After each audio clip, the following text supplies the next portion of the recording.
जय मसीह दोस्तों, कैसे हो आप लोग। आशा करता हूँ आप लोग अच्छे होंगे। एक बार फिर से आप लोगों के बीच में एक नया और वीडियो लेकर आने के लिए प्रभु ने सहायता किया और आप लोगों के सहयोग और प्रार्थना के लिए मैं आभारी हूँ। बहुत बहुत धन्यवाद। आज का जो शीर्षक है वो ये है, प्रेम और क्षमा को बाइबल में कौन सा स्थान दिया है। आज हम प्रेम और क्षमा के विषय में गहराई से सीखेंगे। कई बार ऐसा होता है कि हम लोग जो होते हैं, मनुष्य का जो एक सोच होता है, मनुष्य का जो एक स्वभाव होता है वो एक सीमित होता है, जिसके चलते से कई बार हम प्रेम की बात तो करते हैं और प्रेम करने भी लगते हैं, लेकिन आगे जाकर वो प्रेम जो है ज़्यादा दिन टिक नहीं पाता और प्रेम में कुछ कड़वाहट, कुछ खट्टापन, उस प्रेम में थोड़े बहुत झगड़ा, लड़ाई, वाद विवाद इस प्रकार का बना रहता है। चाहे वो पति पत्नी का हो, बच्चों में हो, माता पिता में हो या दोस्तों के बीच में हो, कुछ इस प्रकार हो जाता है। तो प्रेम जो है का जो परिभाषा है, यदि प्रेम को सही रीति से समझना है तो हमें वापस बाइबल, यीशु और वचन में जाना पड़ेगा, तभी हम उस प्रेम के बारे में सीख पाएंगे। क्षमा, जब क्षमा की बात करते हैं तो बहुत बार हम बाइबल तो पढ़ते हैं, स्तुति करते हैं, प्रार्थना करते हैं, सब कुछ करते हैं, लेकिन ऐसा हो जाता है ज़्यादातर कि क्षमा जो है हम करने के लिए कहीं ना कहीं हमारा मन, हमारा विचार, हमारा स्वभाव कहीं ना कहीं पीछे हट जाता है। क्षमा करने में कठिनाई आता है, बड़ा मुश्किल आता है, एकाएक हो नहीं पाता। उसका कारण है कि हमारे अंदर में बस रहा एक पाप का गुण, स्वभाव, जिसकी वजह से एक चंचलता और एक स्वार्थ पाए जाते हैं, जिसकी वजह से हम क्षमा नहीं कर पाते हैं। लेकिन हमें हमारा जो सृष्टि का मालिक परमेश्वर यीशु, वो कुछ हमको एक नई बात सिखाता है जिसको हम सीखेंगे कि परमेश्वर वास्तविक मनुष्य के बीच में और मनुष्य जाति के लिए जो प्रेम और क्षमा को लेकर जब आया तो वो क्या है। सॉरी। तो हमें देखेंगे कि प्रेम है क्या, वास्तविक प्रेम और क्षमा को किस नज़रिए से, किस दृष्टिकोण से बाइबल में उसका स्थान क्या है, उन तमाम बातों को हम देखेंगे। तो जैसे मैं बता रहा था, बड़े बड़े लोग वादे करते हैं प्रेम करने का, क्षमा करने का। बड़े बड़े उद्योगपति कह ले, और क्रिकेटर या बॉलीवुड, हॉलीवुड के लोग के बीच में, है ना, या रिश्ता के बीच में, समाज के बीच में यदि बात करूं, परिवार के बीच में, पति पत्नी की बात करूं, बच्चों की बात करूं, माता पिता की बात करूं, कहीं ना कहीं प्रेम और क्षमा को लोग निभाने से वंचित इसलिए हो जाते हैं क्योंकि मनुष्य कमज़ोर है, मनुष्य निर्बल है। बिना परमेश्वर के सहारा होना बहुत ज़रूरी है। परमेश्वर का ताकत होना ज़रूरी है। परमेश्वर का सामर्थ्य वचन जरूरी है। परमेश्वर की मार्ग जरूरी है। परमेश्वर का अगुवाई जरूरी है। बिना परमेश्वर के एक मनुष्य यदि वो कहे कि मैं प्रेम करता हूँ या क्षमा करता हूँ, तो वो अपने आप को धोखा दे रहा है, क्योंकि मनुष्य है और कमज़ोर है, निर्बल है।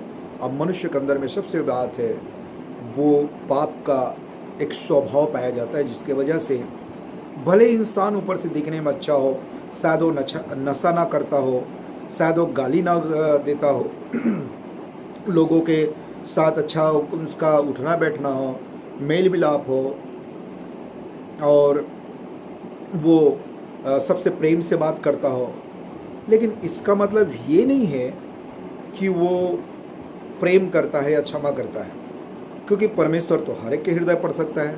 उसका कारण है कि मनुष्य के अंदर में एक पाप का स्वभाव है, एक पाप का गुण है। तो हम बात करते हैं बाइबल का, लेकिन बाइबल कैसे हमको सिखाता है, बाइबल हमको कहाँ ले जाना चाहता है। यीशु मसीह का जो सामर्थ्य है, यीशु का जो प्रेम है, यीशु का जो वचन है, वो मानव इतिहास से कहीं आगे हैं और एक अलौकिक है, एक अद्भुत है। और यीशु का जो प्रेम है, मनुष्य को प्रेरणा स्रोत है वो, कि यदि कोई व्यक्ति इस बात को यदि समझ जाता है तो समझो कि वो एक सही रास्ता में अपने जीवन की सही मकसद में आ गया हो। चाहे वो कोई भी धर्म के लोग हो, चाहे वो छोटा हो बड़ा हो, चाहे गोरा हो काला हो, शहर का हो गांव का हो, उस मैंने वो नहीं रखता।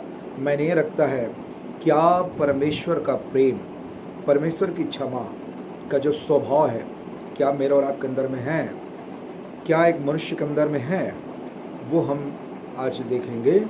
सो हम सबसे पहले पौलुस क्या कहते हैं इसके विषय में, तो हम देखेंगे पहला कुरिन्थ की किताब उसका 13 अध्याय, और हम उसका देख लेंगे 1 पद से 13 का। पहला कुरिन्थी 13 के 1 से हम पढ़ेंगे। तो बहुत ही रोचकदार बातें यहाँ लिखा हुआ है, मैं पढ़ना चाहूँगा। प्रेम सबसे उत्तम मार्ग है। मनुष्य जाति के लिए प्रेम सबसे उत्तम मार्ग है। यदि कोई व्यक्ति इस बात को समझ जाता है तो समझो कि वो परमेश्वर के रास्ते को समझ गया। तो क्या है वो प्रेम?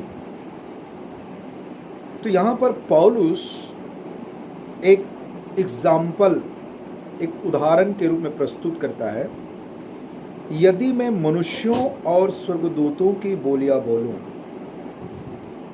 और प्रेम ना रखूं तो मैं ठनठनाता हुआ पीतल और झनझनाती हुई झांझ हूं।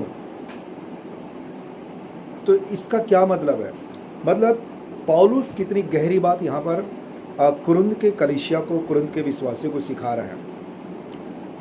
पौलुस के द्वारा एक प्रेरणा स्रोत मुझे और आपको लेना चाहिए। पौलुस के द्वारा एक गहरी बातों को सीखना चाहिए, समझना चाहिए, जानना चाहिए। यदि अंतिम दिन के अंतिम समय में आज हम सब लोग जी रहे हैं और हम जानते हैं कि चारों तरफ पाप जो है फल फूल रहा है और हर मनुष्य के अंदर में पाप का स्वभाव और स्वार्थ है। बहुत कम ऐसे हैं जो प्रेम की परिभाषा सीख पाते हैं। बात करूं मैं यदि मसीहत की, तो मसीहत में भी प्रेम का सही परिभाषा, सही मायने, सही बातों को नहीं समझ पाने के कारण पति पत्नी में आए दिन में तलाक हो जाना, झगड़ा हो जाना, फूट हो जाना, बच्चों में लड़ाई होना, माता पिता में झगड़ा होना, कलीसिया में फूट होना, कलीसिया में मनमुटाव होना। इसका कारण है कि हम वास्तविक यीशु का प्रेम और क्षमा को समझ नहीं पाए हैं, जिसके चलते एक विश्वासी के अंदर में कटुता, जलन, खोह, ईर्ष्या, क्रोध, बुड़बुड़ाना, चिल्लाना, जबकि ये टोटली जो है संसारिक, शारीरिक और शैतानी है, आत्मिक नहीं है, यीशु की ओर से नहीं है, बाइबल के ये शिक्षा नहीं है। तो यहाँ पर पौलुस ने पहले वो बात को समझा, जाना, विश्वास किया, और पौलुस जो अनुभव से परमेश्वर से पाया हुआ वचन को कुरिन्थ के कलीसिया के लिए पत्री लिखते समय वो ऐसा कहता है कि मैं यदि मनुष्यों और स्वर्गदूतों की बोलियां बोलूं और प्रेम ना रखूं। कौन सा प्रेम? वही ईश्वर का प्रेम, परमेश्वर यीशु का प्रेम, जिसमें वो एक निस्वार्थ है, निष्कलंक है, उसमें कोई कलंक नहीं है, उसमें कोई स्वार्थ नहीं है, उसमें कोई छाया नहीं है, कोई फेरबदल नहीं है। एक ऐसा प्रेम, क्षमा, जो पवित्र है, जो न्यायशील है, वो प्रेम की बात पौलुस यहाँ पर चर्चा कर रहा है। तो मैं ठनठनाता हुआ पीतल और झुंझुनाती हुई झांझ। तो मनुष्य के जीवन में यदि प्रेम नहीं है, क्षमा नहीं है, तो मनुष्य का जो सारा जीवन है ना, वो एक प्रकार से खोखला जैसा हो जाता है, उसमें कुछ भी नहीं है। यदि प्रेम नहीं है मनुष्य के अंदर में, तो समझो एक खोखा है वो, उसकी वजह से उनकी सुंदरता खत्म हो जाता है, उसका ज्ञान, उसकी शोहरत, उनकी क्वालिटी खत्म हो जाता है। एक मनुष्य के अंदर में प्रेम ना होने के कारण, क्षमा ना होने के कारण मनुष्य की जो क्वालिटी है, जो गुण है, जो खूबसूरत है, जो परमेश्वर ने जिस तरीके से बनाया है, वो सब के सब पल भर में हट जाते हैं और रह जाता है सिर्फ एक खोखला। तो जाहिर सी बात है, इसीलिए एग्जाम्पल दिया है, ठनठनाता हुआ पीतल और झनझनाती भी झांझ। उसका जो आवाज़ है, उसका जो भारीपन है, वो मनुष्य को पसंद नहीं आता। ठीक वैसा ही एक मनुष्य का जो स्वभाव है, जो चाल है, जो जीवन है, कुछ इस प्रकार ही है। और इसीलिए उदाहरण देके पौलुस समझाने की कोशिश करा है कुरिन्थ की कलीसिया को। और वो कहता है कि मनुष्यों और स्वर्गदूतों की बोलियां बोलूं तो मैं उसका नकल तो कर सकता हूँ, मुखौटा तो लगा सकता हूँ, लेकिन कोई फायदा नहीं है। क्यों? क्योंकि परमेश्वर का, जिसने हमें बनाया, सृष्टि किया परमेश्वर ने हमें अपने समांतर स्वरूप में, लेकिन परमेश्वर की स्वभाव न होने के कारण हम केवल एक दिखावा, एक मुखौटा और एक मूर्ति के जैसा ही बन जाते हैं। जैसा मूर्ति में कुछ नहीं होता ना, जान नहीं होता, हंसता नहीं, बोलता नहीं, दिखता नहीं, चलता नहीं, ठीक वैसा ही एक मनुष्य का जीवन रह जाता है इस संसार में। अब इस गूढ़ बात को, इस भेद को, बात को बहुत कम लोग समझते हैं। मसीह में भी वही मसीही इस बात को समझ पाएगा जो वचन की गहरी बातों को समझ गया या वचन में बढ़ रहा है, वचन की शिक्षा को समझता है, जानता है, उस पर चलता है। सॉरी। तो मेरे प्रियो, मैं बताना चाहता हूं कि मेरे और आपके स्वभाव में भले ही संसार के अमोद प्रमोद, संसार में उतार चढ़ाव, कभी खट्टा मीठा, कभी दुख सुख, पीड़ा, दर्द, तकलीफ, या ऐसा भी घड़ी आता है इंसान के अंदर में जो प्रेम और क्षमा तो बिल्कुल नहीं दिखाई देता, ऐसा भी समय आता है। लेकिन उसके बावजूद एक सच्चा मसीह भाई बहनों को मैं बताना चाहता हूँ, कितना भी कटुता, कितना भी तकलीफ, पीड़ा, दर्द में होकर गुजरे, लेकिन मुझे और आपको नहीं भूलना चाहिए यीशु मसीह का स्वभाव को। जब यीशु मसीह को इस संसार में आया परमेश्वर ने, जो हमारे लिए एक नमूना मॉडल बना, लोग ने क्या कुछ नहीं बोला। खुद के उनके लोग, यहूदी फरीसी शास्त्री लोग उन पर आरोप लगाए, पत्थरवाह करने के लिए पत्थर उठाए, झूठी बातों में उनको फंसाने के लिए कई कोशिश की गई, परखा गया, मारा गया, कई तकलीफ यातनाएं सहा। लेकिन बाइबल सिखाती है, पतरस की किताब में, ना उसके मुंह से कभी छल की बात निकली, न कभी वो झूठ बोला, न कभी हेरा फेरी किया, परंतु उसने प्रेम की परिभाषा को, हर मनुष्य को, क्षमा की मूल्य को समझाने की यीशु कोशिश किया। प्रेम और क्षमा को हर मनुष्य के अंदर में उसने डाला, और न बल्कि डाला, लेकिन यीशु स्वयं अपने विश्वास और कर्म के द्वारा दिखाया गया। हम यीशु के उनके कार्य के द्वारा, उनके चाल चलन के द्वारा, उनके कपड़ा पहनने के तरीका से, उनके बात करने के तरीका से, उनके खाने पीने के तरीका से, उनके उठने बैठने के तरीका से हम उनका प्रेम और क्षमा को समझ सकते हैं, जो कि सिखा के गया है। और एक ऐसे महान परमेश्वर प्रभु यीशु मसीह का प्रेम और क्षमा को हम देख सकते हैं, जो मुझे और आपको बताया गया, समझाया गया, और आज जीवित हम बाइबल में देख पाते हैं। बाइबल के वचनों से हम परमेश्वर के स्वभाव को देख पाते हैं, जो मेरे और आपके लिए महत्वपूर्ण चीज़ है, जो मेरे और आपके पास आज होना चाहिए। इनके बिना हम आज सेवकाई या मसीही जीवन या परिवार में हम बिल्कुल समय नहीं बिता पाएंगे। क्यों? क्योंकि आज की दुनिया में साइंस, टेक्नोलॉजी और इंटरनेट, ये सिस्टम जो है इतना आगे पहुंच गया है कि परमेश्वर के बातों तो लोगों को बकवास लगता है, कहानी कथा लगता है, झूठा लगता है। लेकिन ये लोग इस बात को नहीं समझ पाएंगे। वही लोग समझेंगे जो ईश्वर से, परमेश्वर से प्रेम करते हैं या ईश्वर की खोज में है, वही इस बात को समझ पाएंगे। दूसरा हम सीखेंगे, क्या बताया है स्वयं प्रभु यीशु मसीह ने मत्ती 9:27 से हम पढ़ेंगे। मत्ती 9:27 से हम कुछ आयतों को पढ़ लेंगे। यहाँ पर ऐसा लिखा है 27 से,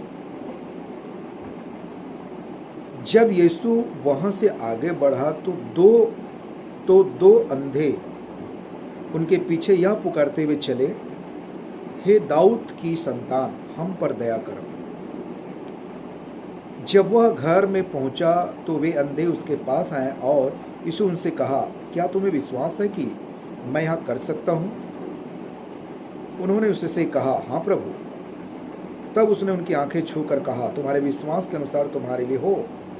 और उनकी आंखें खुल गई। यीशु ने उन्हें चिताकर कहा, सावधान, कोई इस बात को ना जाने। पर उन्होंने निकलकर सारे देश में उसका यश फैला दिया। तो क्या झलकता है इस घटना में? परमेश्वर की तरफ से क्या मिला उस अंधे व्यक्ति को? वो है प्रेम। परमेश्वर ने सबसे पहले उस व्यक्ति से प्रेम किया। ऐसा नहीं कि परमेश्वर ने उनसे लेखा जोखा लिया कि तुम अंधे हो, क्यों अंधे हुए, तुम्हारे अंदर में पाप है ना, तुम मेरे योग्य नहीं हो। ऐसे कोई खोटा चारा नहीं सुना है उनको, कोई ऐसा कटु वचन या कठोर बातें नहीं बताया। लेकिन यहाँ पर हम परमेश्वर के प्रेम को देख सकते हैं, जो यीशु मसीह ने उस व्यक्ति से प्रेम किया और प्रेम की वजह से वो एक नया जीवन प्राप्त किए। मैं आज बात करता हूँ, यदि हम सेवक हैं, यदि हम विश्वासी हैं, यदि मेरा पड़ोसी उदाहरण के लिए मुझे गाली बकता है, आरोप लगाता है, दोष लगाता है, और मैं एक मसीह हूँ,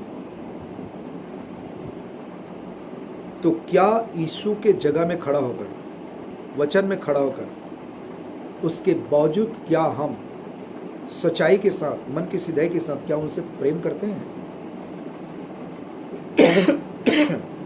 क्या उनके गुनाहों को, अपराधों और पापों को हम क्षमा करते हैं? या हमारे अंदर में भली ऊपर से हम बहुत कुछ बोलते हो, लेकिन अंदर से उनके प्रति बदला लेने का विचार हो, या हम उससे बैर करता हो? ज़्यादातर तो मसीहों में मुझे यही देखने के लिए मिलता है। बात तो हम बहुत आगे की करते हैं, लेकिन कई बार ऐसा होता है कि हमारी पड़ोसी हमारे विरोध में गवाही देता है कि भाई ये तो मसीह कहता है अपने आप को, लेकिन हमसे तो 36 का आंकड़ा है, अर्थात बैर है, बदला लेने का विचार है, कटुता है। तो फिर कहाँ रह गया मसीहत, वो प्रेम, वो क्षमा? फिर तो यीशु मसीह का बलिदान जो क्रूस पर है वो तो व्यर्थ हुआ। मुझे तो समझ नहीं आता, नहीं दिखाई दे रहा ना। आज सेवकों के बीच में प्रेम जिस रीति से दिखाई देना चाहिए, सेवकों के बीच में वो प्रेम नहीं है। आज विश्वासियों के बीच में जिस रीति से प्रेम देखना चाहिए, जो बाइबल दिखाता है, उस रीति में आज मसीहों के, विश्वासियों के बीच में आज प्रेम दिखाई नहीं देता। तो बहुत एक चिंता करने वाली बात है, गंभीर बात है जो आज मैं बता रहा हूँ। दोस्तों, प्रभु के प्रिय लोगों, हमें दूसरे से मतलब नहीं है, हमें यीशु और यीशु के वचन से मतलब रखना चाहिए। यदि यीशु और यीशु के वचन से हमारा जीवन है और उसके बताए हुए मार्ग में चल रहे हैं, तो अपने आप हमारे जीवन में जो भी कमियां हैं, जो भी कमी घटी है, ये जो भी हमारे अंदर में कमजोरी है, ये वचन उस गड्ढा को भरने में मदद करेगी पवित्र आत्मा। हमें वचन में बढ़ना चाहिए, प्रार्थना के साथ, वचन की गहराई, वचन की शिक्षा, वचन के सिद्धांत में जाना चाहिए। ये नहीं कि कोई दूसरे प्रचार कर रहा है, बिना जांचे, बिना परखे हम उसके अनुसरण कर रहे हैं। नहीं, यदि अनुसरण करना है यीशु और वचन से करिए। इसलिए बहुत ही एक गंभीर बात है ये। और भी एक आयत हम देखेंगे, फिलेमोन की किताब से कुछ आयतें हम देख लेंगे, जो पौलुस के प्रचार के समय पौलुस के सेवाकाल के समय ये व्यक्ति मिला है। यहाँ पर हम देखेंगे फिलेमोन 1 अध्याय के अगर ऊपर को भूमिका को देखें तो वहाँ क्या लिखा है। फिलेमोन एक प्रमुख मसीह था जो संभवतः कुलिस्से की कलीसिया के सदस्य और उनेसिमुस नामक एक दास का स्वामी था। यह दास अपने स्वामी के यहाँ से भाग गया था, मतलब किसी कारण से वो भाग गया था, कोई भी कारण रहा होगा, और फिर किसी तरह पौलुस के संपर्क में आया जो उस समय जेल में था। कौन? पौलुस।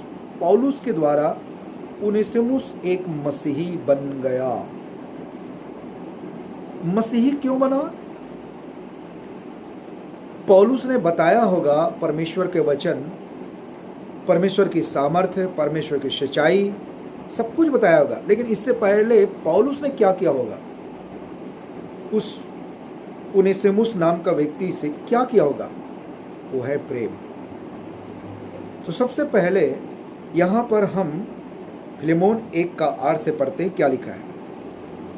उनेसिमुस के लिए निवेदन, मतलब पौलुस निवेदन कर रहा है। इसलिए यद्यपि मुझे मसीह में बड़ा साहस है कि जो बात ठीक है उसकी आज्ञा तुझे दूं। पौलुस बोला यहाँ पर 9 पद 1 का 9, तो भी मुझ बूढ़े पौलुस का जो अब मसीह यीशु के लिए कैदी है। मतलब उस समय जो पौलुस का जो एज था, उम्र, वो काफ़ी आगे बढ़ चुका था, मतलब बूढ़ा हो चुका था। उस समय का ये अनुभव वचन से लिखकर बता रहे अपने जीवन का अनुभव।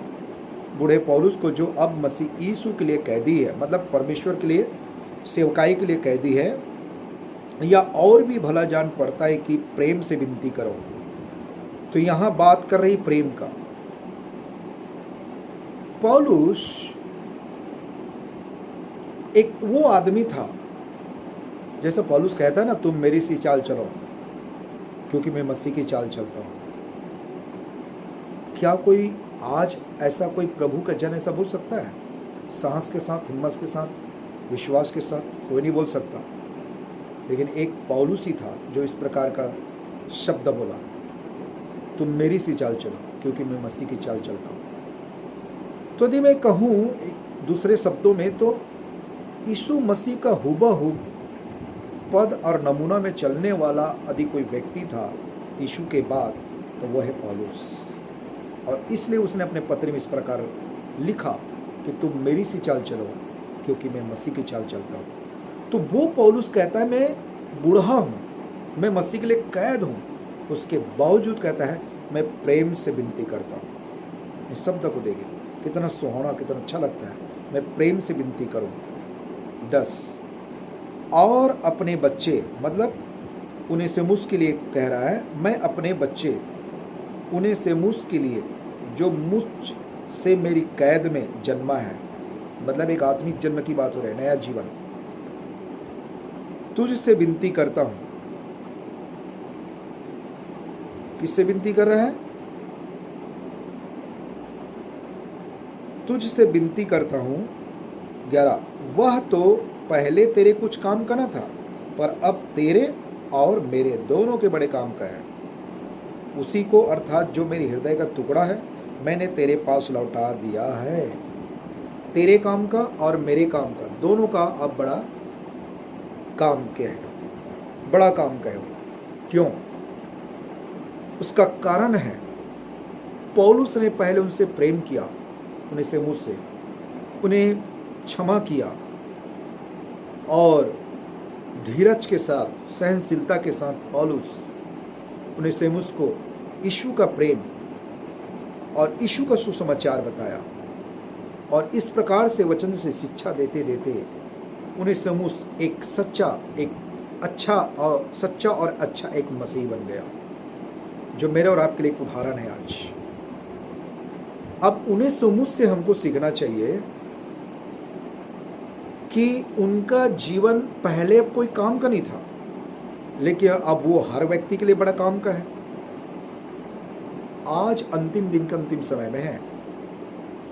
क्या एक मसीही होने के नाते मैं और आप अपने परिवार में, समाज में, दोस्तों के बीच में, अधिकारियों के बीच में, शासन प्रशासन के बीच में, मंत्रियों के बीच में, भाई बहन के बीच में, माता पिता के बीच में, क्या मैं और आप एक मसीह होने के नाते क्या हम दूसरों के लिए बड़े काम का है?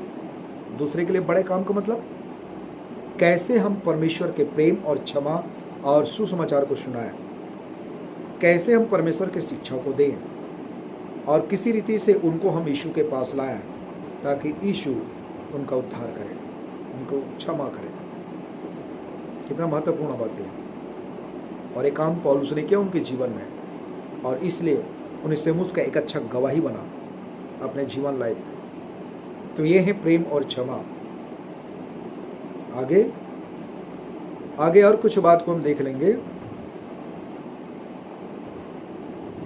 हम देखेंगे मरकुस रचित सुसमाचार उसका 12 अध्याय, मरकुस 12 और आगे हम पढ़ेंगे मरकुस 12 का 13 से। तो यहाँ ऐसा लिखा है, तब उन्होंने उसे बातों में फंसाने के लिए कुछ फरीसियों और हेरोदियों को उनके पास भेजा। किनके पास? यीशु के पास। यीशु को कुछ ऐसे बातों में फंसाने के लिए इन लोग योजना बना रहे हैं, पर तो वो तो परमेश्वर है। परमेश्वर को तो पहले से पता होता है मनुष्य के हाल चाल ढाल। तो यहाँ पर हुआ क्या? 14, उन्होंने आकर उससे कहा, हे गुरु, वो लोग बोल रहे हैं फरीसी यहूदी लोग, हे गुरु, हम जानते हैं कि तू सच्चा है। लेकिन ये जो बोल रहा है ना, वो केवल एक दिखावा था, ढोंग था। तू सच्चा है। आज भी मसीह चर्च में इस प्रकार लोग दिखाई देते हैं, ऊपर से बहुत कुछ बोल रहे हैं, हालो, जय मसीह, प्रेज द लॉर्ड, हालेलुया, कैसे हो पास्टर, कैसे दीदी, कैसे भैया। लेकिन वो दिल से नहीं होता, मन से नहीं होता, सच्चाई से नहीं होता, केवल एक दिखावा होता है ज़्यादातर। अब मैं ये नहीं बोल रहा हूँ कि सब लोग दिखावा करते हैं, नहीं, मैं ऐसा नहीं बोल रहा हूँ, लेकिन ज़्यादातर यही होता है। उसका कारण है कि मसीहत को लोग आज समझ नहीं पाए हैं, प्रेम और क्षमा को लोग समझ नहीं पा रहे हैं। और प्रेम और क्षमा को यदि समझना है तो उसके लिए केवल वचन और वचन के भेद चाहिए, वही लोग समझ सकते हैं, बाकी नहीं। देखिए, कोई पास्टर छोटा बड़ा नहीं होता है, कोई मसीही छोटा बड़ा नहीं होता है। क्या छोटा क्या बड़ा, यदि मसीही का अर्थात यीशु मसीह परमेश्वर का यदि वचन का ज्ञान रखता है तो सबसे महत्वपूर्ण है। तो यहाँ पर कुछ इस प्रकार हुआ, तू सच्चा है और किसी परवाह नहीं करता, मतलब और किसी की परवाह नहीं करता।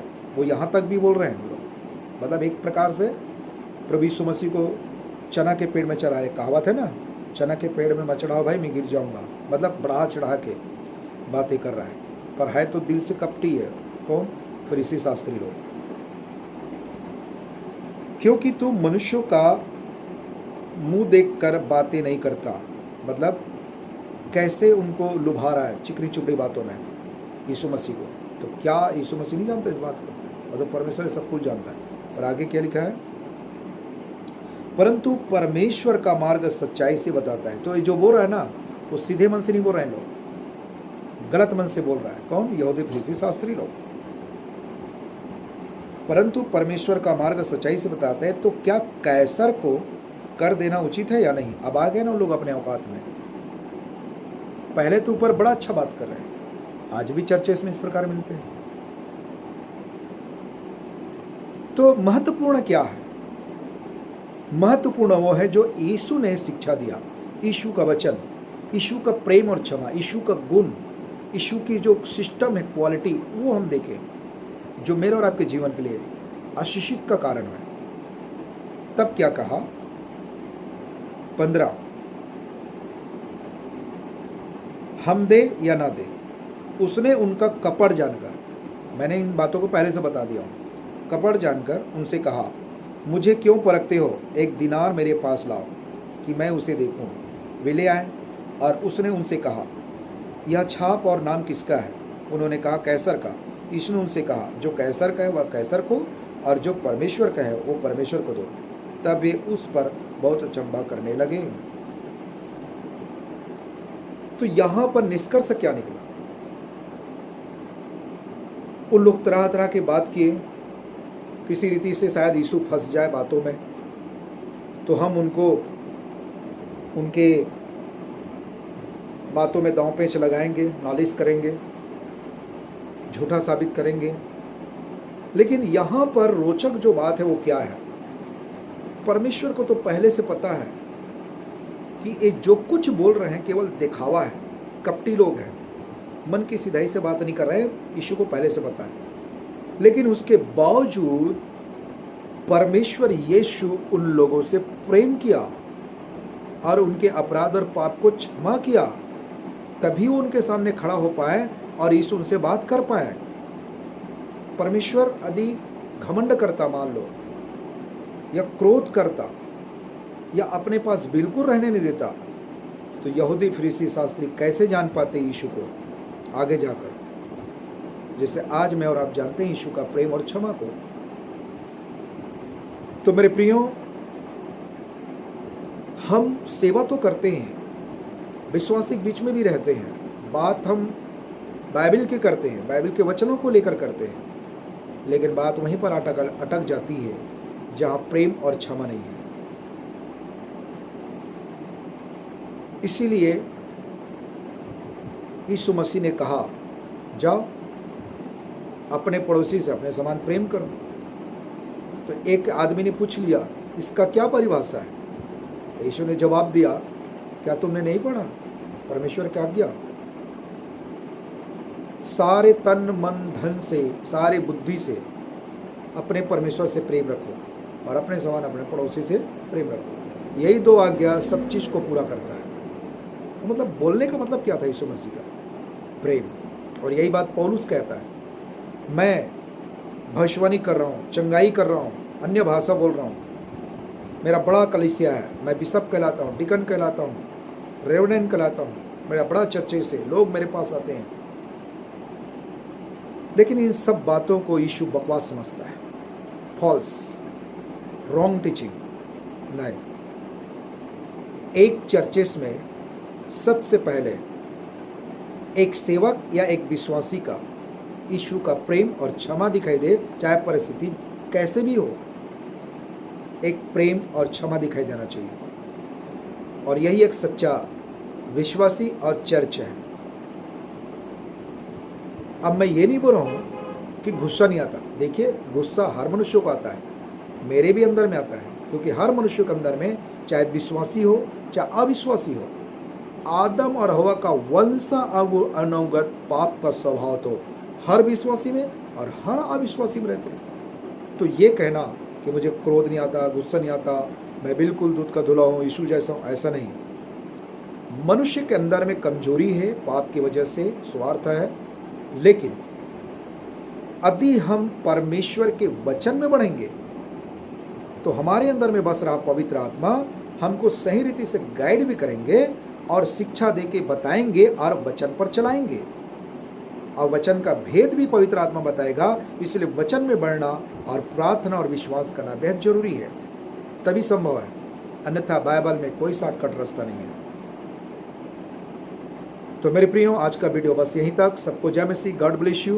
प्रभु आशीष करे। मेरे और मेरे परिवार, मेरे मिनिस्ट्री के लिए प्रार्थना करें। मैं इसी रीति से नए नए विषय के साथ परमेश्वर में एक अच्छे सेवा के साथ मैं नए नए वीडियो को ला सकूं। आप लोग मेरे और मेरे परिवार मिनिस्ट्री के लिए प्रार्थना करें, ताकि इस वीडियो के माध्यम से, वचन से शायद किसी का जीवन बदले, मन बदले, विचार बदले, जिंदगी बदले। तो इससे बड़ा आनंद और इससे बड़ा धन मुझे और कुछ नहीं चाहिए। मेरा सबसे बड़ा धन यही है। आमीन। God bless you. प्रभु आशीष करे। जय मसीह की।